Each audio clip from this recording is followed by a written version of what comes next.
ती झाली, पण आज उद्धवजी आणि राजजी एकत्र येऊन महाराष्ट्राची सेवा करणार असतील तर ही अतिशय आनंदाची गोष्ट आहे.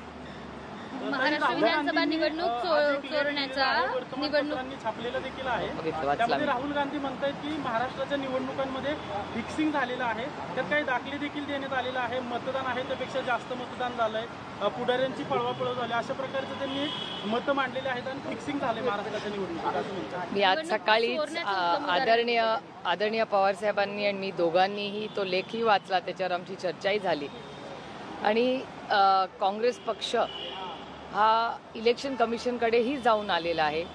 ही माहिती इलेक्शन कमिशनकडे दिलेलीही आहे आणि त्याची पारदर्शकपणे इन्क्वायरी व्हावी अशी मागणी काँग्रेस पक्षाने केलेली आहे.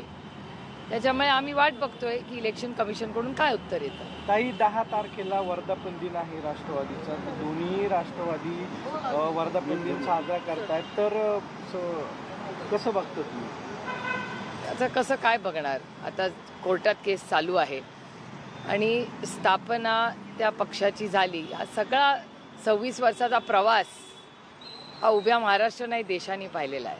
त्याच्यामुळे वेगळं काही त्याच्यात बोलायची गरज मला तरी आता वाटत नाही. 2 पवार कुटुंब एकत्र आहे, उभ्या महाराष्ट्राला माहिती आहे, घरगुती संबंध आहेत पण राजकीय दृष्ट्या विभक्त झाले. पण आता दोन्ही बहीण भाऊ एकत्र येऊ इच्छितात, तर मधली लोक जी बेरोजगार होणार आहेत त्यांचा विरोध दिसतो या सगळ्या गोष्टींना. असं नसतं. संघटना ही सगळ्यांच्या मुळे चालते, असं एका व्यक्तीमुळे नाही. संघटनेत प्रत्येक छोटो शेवटचा कार्यकर्ता जो झेंडा घेऊन उभा राहतो तोही तेवढाच महत्त्वाचा असतो. संघटना ही फक्त नेत्यांमुळे चालतेच, पण त्याबरोबर कार्यकर्ते हा सगळ्यात महत्त्वाचा आणि त्याच्यातला केंद्रबिंदू असतो. कारण का शेवटी तो लढत असतो, रस्त्यावर झेंडा घेऊन तो उभा असतो आणि त्याच्यामुळे या गोष्टी होत राहतात. आणि एका सशक्त लोकशाहीमध्ये लोक बोलत राहतात, त्याच्यामुळे फार आपण ते मनावर घ्यायचं नसतं. आपण का निवडून आलेलो आहोत, लोकांची सेवा करण्यासाठी आम्ही निवडून आलेलो आहोत. ती कामात सातत्य ठेवून महाराष्ट्र आणि भारताची सेवा करणं हे आमच्यावर झालेले संस्कार आहेत आणि बारामती लोकसभा मतदारसंघाने याच्यासाठीच मला निवडून दिलेलं आहे. त्यामुळे कामात सातत्य ठेवण्याचा एक प्रांजळ प्रयत्न मी करत असते. मला याची माहिती नाही, पण प्रफुल्लभाईंची आणि माझी अनेक वेळा अनेक महत्त्वाच्या विषयांवर चर्चा होत असते. काही महत्त्वाचे विषय असतात, ह्याच्यामध्ये मी आजही ऑन रेकॉर्ड हे सांगते की माननीय प्रफुल्लभाईंचे मी मार्गदर्शनही घेते. अनेक वर्ष त्यांनी सरकारमध्येही काम केलेलं आहे, त्याच्यामुळे अनेक इंटरनॅशनल इश्यूज असतात. याच्यात अनेक वेळा पार्लमेंटमध्ये त्यांचा खूप मोठा प्रगल्भ अनुभव पार्लमेंटचा राहिलेला आहे.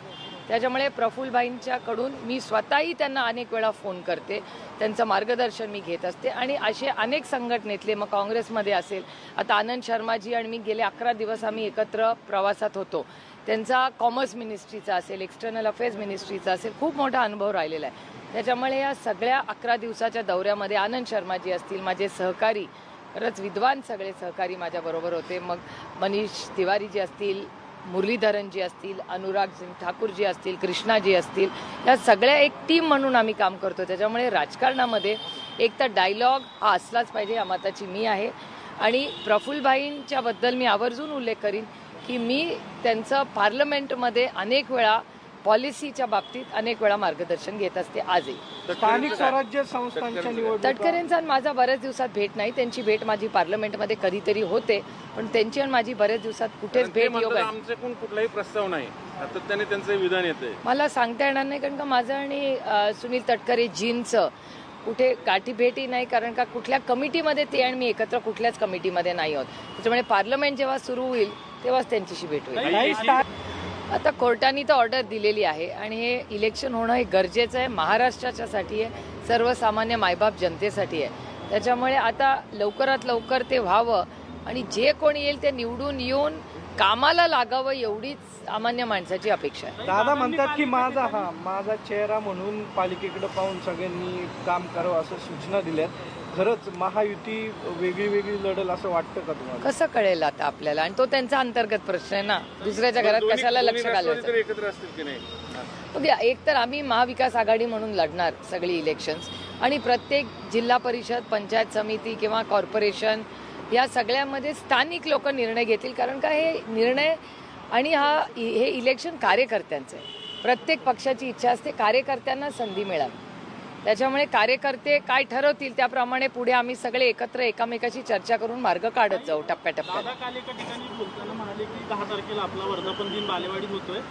मोठ्या संख्येने कार्यकर्त्यांनी त्या ठिकाणी हजर राहिलं पाहिजे आणि स्थानिक स्वराज्य संस्थांच्या निवडणुकासाठी जिल्हा पातळीवरच्या कार्यकर्त्यांनी तयारीत राहा. महायुतीचे नेते अडचणीत येतील अशी वक्तव्य करू नका, अशा प्रकारचं काल दादांनी मार्गदर्शन केलंय. 10 तारखेला जोरदार शक्ती प्रदर्शन त्यांच्या गटाकडून करण्यात येणार आहे. तर काय दोन राष्ट्रवादी त्यांचा वर्धापन दिन खरंच शुभेच्छा. आणि जिल्हा पातळीवरच्या कार्यकर्त्यांना निवडणुकांसाठी तयारी करायला अरे लोकशाही आहे, आता त्यांनी काय बोलायचंय त्यांनी ठरवायचं ना लोकशाहीमध्ये. खरंच 26वा वर्धापन दिन यावेळेस आहे का वर्धापन दिनाला काय त्यांच्या आहे का? खरा कोणता खरा कुठला खरा वर्धापन दिन कुठला तुमचा सुरुवातीपासून आहे, परंतु ते कोर्टात केस चालू आहे.